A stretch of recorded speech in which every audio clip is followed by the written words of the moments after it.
Hey guys, welcome back to the Coach to Coach podcast, and we are going to talk about what can I do to fill my offer. It is the biggest question that I get from coaches who are looking to scale and grow their coaching business. They have leads coming in, they're getting DMs reach out, and then all of a sudden they're like, well, I want more people inside of my offer. I want more people to take me up on my program. And typically what coaches continue to ask me is like, how do I get more leads? But what they really should be asking is like, why your offer is not being filled in the first place. If you're having DMs and reach outs, if you're having people approach you about the offer, it is important to understand why no one is taking you up on your offer before you go into what you can do to fill it. Because of course, there's tons of different ways we can get new leads. There's tons of ways that we can increase our sales conversions. But if you're having a hard time filling your offer, it actually means one of three things, and you should know this first. So number one, I want to talk about your offer might not be speaking to your highest level clients. When we are selling something high ticket, it is different than selling low ticket. Something that's like $2,000 or less, people often are accustomed to talking about the tips, the tools, here's the course code, here's the module. It's very transactional. Like if I'm going to purchase this, I'm going to get access to a course, I'm going to get a certain amount of results. And so it becomes a very logical buy. People who are buying low level programs are typically people who are just looking for a quick fix or an immediate result. But when someone is spending $4,000 or more on a high level program, they're going to have a whole new level of fear. These are typically people who have done a few things before, who've already seen some of the work, who've already done some of the things required to get the results. And so now there's new fears, new concerns, and it's opening up a higher level. And this is why they have to get emotionally invested. Speaking to a higher level means that you have to get someone so emotionally invested that it overcomes whatever the struggles, challenge, or fear that they are facing in this moment. And the fear for higher level programs is not just investing, because these people are accustomed to investing before from other programs, working with other mentors. The fears now and the concerns now are really about like, is this going to be a sustainable solution for me? Am I going to be able to actually consistently and realistically put this into my life without it being so hard it breaks everything else that I have going on? Am I going to feel fired up and excited about this program, or is this just going to be another thing that I'm going to fall off of? So when we are talking about an offer, if your offer isn't being filled, or if no one's really taking it up, it could be that it's not speaking to the highest level person and it's not getting them emotionally invested. Getting someone emotionally invested is not about talking about your offer with the tips and the tools. Here's how many calls you get. Here's how many course modules you get. Here's what we're going to go through the program step by step in the training. Here's how many times you speak on a call with me one-on-one. That's not something a high-level client cares about. What they want to know to speak to a high-level client is like, how am I going to feel through this process? Does it work for people like me who have my challenge, who are going through the same struggles that I am? And is it going to be something that I get excited about? Is it going to offer me a transformation besides the upfront result? So in order for a high-level client to get emotionally invested, they need to know that it works for them, which means that you have to share client testimonials. You have to walk them through how your client started at a certain point, where in the journey they had a challenge, how you helped them overcome the challenge, and then how they saw a result way beyond what your client's result is looking for right now. Maybe it's like, hey, I just want to lose my first 10 pounds. I keep getting stuck at the 10-pound point. Perfect. This is where you walk them through. Hey, when my client first got to this point, she had tried all the diets, she had tried all the exercise, but for some reason, she couldn't get past 10 pounds.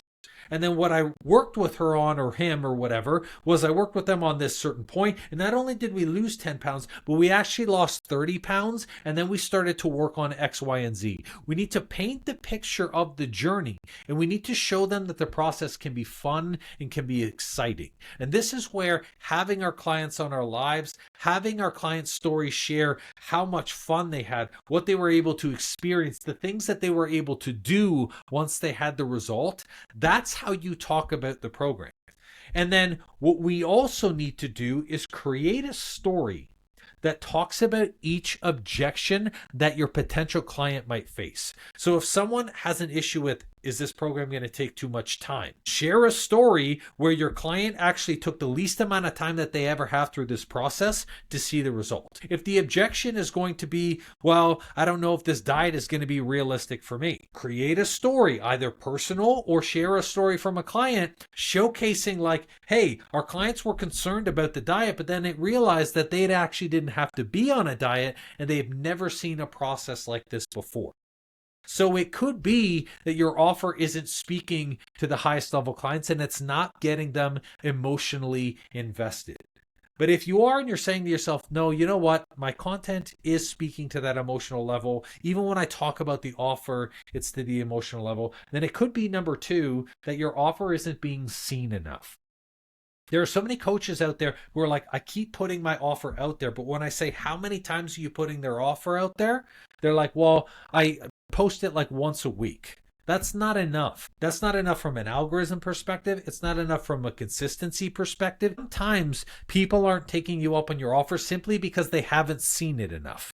So as an example, with the way that I nurture people inside of Coach to Coach, if you have registered for a training, a webinar, a seminar with me, you get an email every 3 days, nurturing, talking about the Coach to Coach program. On top of that, once a month, I put out 7 to 10 emails marketing a specific program that I'm doing. And this month, I'm talking about the Coach to Coach program. So in between that, they're getting close to, holy cow, I think it's close to like 21 or 22 emails solely talking about the program, solely providing the information, telling them that their spot's open, telling them that Coach to Coach is available, so it can always be top of mind. And then my stories, every other day I'm talking about the offer, the people who joined, the people who saw the transformation through Coach to Coach, the people who were debating about it and how someone else joined before them. I'm always showcasing my offer to the tune where at some point someone says, I either have to join or I have to unfollow him.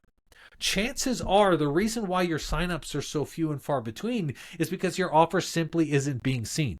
And if you're saying to yourself, no, I talk about it enough, I can promise you, you are not talking about your offer enough. And I'll share with you a story that happened in my life. When I had first started business coaching, and I was doing business coaching on the side because I still had my hormone coaching company, I was talking to a person who we were doing the same thing but in different cities. It was a friend of mine and we kind of had like a business partnership. We would refer people back and forth. And we would meet up, I think it was like every other week for a coffee. We would just kind of shoot the shit. We would share different business tactics and stuff like that. He didn't know that I was doing business coaching. I thought I was being more vocal about it because I was on the way to like transition fully into like doing this 100%. I thought people knew that I was making this change. And then one day when I was just kind of having coffee with him, he's like, hey man, I just want to share something with you. Like, I'm closing my business. And I was like, what the hell do you mean you're closing your business? What are you talking about? He's like, well, I haven't gotten any leads. I'm having a hard time signing up clients. And I think it's just best that I take a job and because I can't afford to take out a second mortgage. And I was like, holy shit, dude, why didn't you tell me? I've actually been business coaching. I've been helping people with this. And he looks me right in the eyes and he goes, I never knew that you were doing that. I thought I was talking about it every day. But he looked me straight in the eye, one of my friends, and was like, I didn't know that you were doing that. So if a friend didn't see that, that's when I knew. I was like, I'm not talking about this enough. It's not enough to talk about it once a week or to send an email every other week. That's not being visible. Being visible is about being in your face. It's about showing up every single day, multiple times a day, to let people know that your offer is available. It's about doing multiple trainings, having multiple calls to actions, putting a call to action behind every single post and every single story that you have. And if you say to yourself, that's overselling, here's the thing, not everyone is going to see every single one of your posts. Even if I'm following someone and I'm actively liking their content, if they're posting 5 times a week, I might be seeing 2 to 3 of those posts. So you have to be visible every single day in order for your offer to be seen enough for someone to decide whether they should take it. So chances are, if you're speaking to your high-level client, it could be that your offer isn't being seen. Now, there is a number 3 to this. Let's say you're speaking to your highest level client. Let's say your offer is being seen. You're promoting it every single day and there's people engaging with it, but your offer is still not being taken up by people. Then here's a reality check for you. Number 3, your offer is not what your clients are asking for. Sometimes as coaches, we build a program that we want, that's going to work for us, that gets us fired up to be able to deliver. But sometimes we spend so much time building out this program that we don't actually get people signed up to understand what they need. And so what happens is you're trying to sell a program that nobody wants.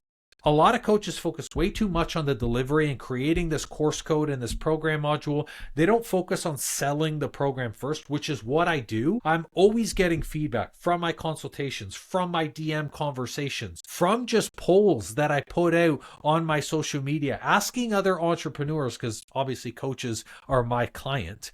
But it's very easy to ask your clients what they need and then sell them a program that's actually going to be a fit for them instead of selling a program that you believe is what they need. And a great example of this, holy cow, what is his name? I think it's Henry Ford. There we go. Talked about creating a car. And when people were like, well, like what made you create like a car or one of the first vehicles? And he was like, well, if I had asked people what they would have wanted in transportation, they would have said faster horses because horses is all they knew. So instead, I created something which was going to get them a little bit better. It's always about understanding where your client's pain points are and then creating something new, unique, and better that someone is going to go, holy cow, this is exactly what I'm looking for. I'm looking for the fastest mode of transportation.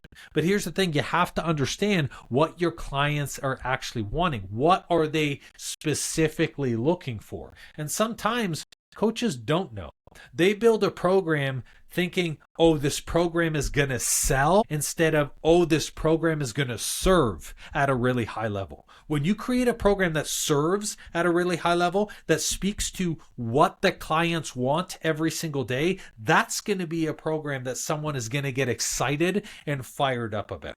And here's a great example of this. Inside of Coach to Coach, I recognize that coaches have 3 issues. 1, they struggle to sell. They feel uncomfortable. They hesitate. They get really sweaty when they're selling. They don't know how to like sell, but come from a place of like, hey, you should just join. And they're trying to hard pitch with like scripts and stuff. And so people aren't converting on consults or in the DMs. They feel awkward selling. But the main issue is that really they don't have enough leads. So every single time someone gets on the consult, they feel desperate because they're like, well, I don't know the next time I'm going to get a consult call. The main issue is really leads, but I understand that they're having a problem with sales. And so what happens is when I talk about the program and I talk about having no BS sales and creating a sales system, what I also showcase is like, hey, look, we will fix your sales system, but we're also going to increase your leads, which gives you more opportunities to sell. And then a coach goes, that actually makes sense. If I double or triple the amount of leads I have coming in, then even if I am that crappy at sales, I'm going to feel more confident because I have more opportunities to be able to sell, which means that they're going to get more sales anyways, and then we make them better salespeople. But if I went and just said, oh, well, what we're going to do is we're going to work on your funnels and your landing pages, not only is that not what they want, it's not what they need. And if it's something that I'm trying to sell, but they're like, no, I'm just here for more sales, well, they're not going to buy a program like that. And this is where you have to look at your clients and say, like, where is the immediate need? Is your program servicing the immediate need? And then what is the real challenge? Because there's always a real challenge behind an immediate need. Just like I shared, hey, look, instead of sales, the real issue is leads. You have more leads, even if you suck at sales, you're going to get more sales. At least that's the way that it works for coaches. So for your clients who are struggling with weight loss or struggling with their digestion, like the immediate need, digestion as an example, might be bloating. Like I'm just so bloated, like I can't even eat food. Perfect. Okay, well, once we solve the bloating, this is where we have to look at like the thing that's causing the bloating so you never bloat again. And then someone goes, wow, not only does it address what's going on right now, it's addressing the thing that caused the issue in the first place. This is where you can then sell at a really high level level, but then get excited and fired up to deliver that. So chances are, if you're speaking to your highest level client and your program's being super visible, then it's not a program that your clients want, and you got to get real with that. I would fix those 3 things first before saying, how do I find more people for my program? Because 9 times out of 10, if you fix those 3 things, you're going to get a significant amount of signups. All of the coaches who end up inside of Coach to Coach, they start seeing like a 30 to 40% conversion rate, upwards to 60 to 70% just by making these 3 changes. Now, if you are still looking for leads at this point, then what I'd recommend is to join Coach to Coach. Coach to Coach is all about increasing your lead flow. It's all about maximizing how many people you get, so that way you can continue to get more sales, continue to grow your coaching program, grow your group coaching containers, and be fired up about it because you're not wondering about where leads are coming from. But I'll tell you something, most coaches already have an abundance of leads. They do. They are not speaking to them right. The program's not correct. They're not visible enough. And so they're getting sales few and far between. This is what I would recommend fixing first. And then once you've changed these things, reach out to me. DM me C2C on Instagram, or you can just click the link to book a discovery call and we'll unpack where in the process your coaching is getting stuck so we can help you continue to grow and scale. That's all for this episode. Thanks guys for watching, and we'll catch you on the next one. See ya.